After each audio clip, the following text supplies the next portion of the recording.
Okay, so one guy who messed around with cathode ray tubes a lot was J.J. Thomson. J.J. Thomson was an English physicist who did a ton of stuff, including almost single-handedly starting the field of nuclear physics. Thomson notably did an experiment with the cathode ray tube, which led to the development of television. At this point, people really just knew that if they constructed a glass tube with wires at both ends and created a vacuum inside, a beam of light would pass through the tube and the wires would glow and a voltmeter would register a charge. Thomson set out to investigate the beam via the famous cathode ray tube experiments.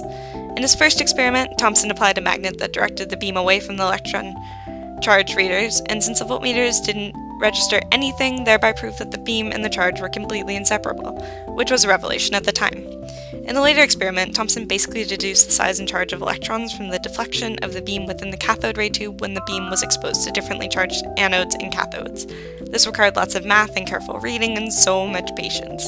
So basically, Thomson used these cathode ray tubes to literally figure out the electrons are a thing, how large they are, and how much charge they have. Finally, we get to televisions. Well, old televisions, not the new ones you kids are messing around with these days.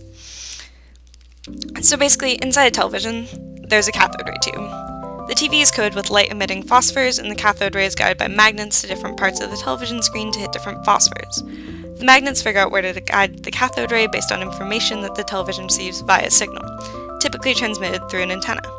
The cathode ray goes line by line down the television screen, hitting different phosphor-coated dots on the back of the TV screen, and in the end you have a pixelated image, which your brain turns into a picture. In a black and white TV, there's a single cathode ray, and hitting a phosphor makes the screen white, while not hitting a phosphor at all makes the screen appear black.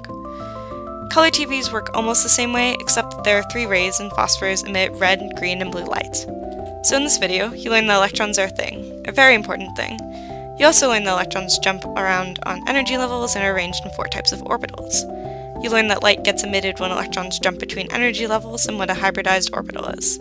Finally, you learned what a cathode ray tube is and how beams of electrons are responsible for TVs. Thank you.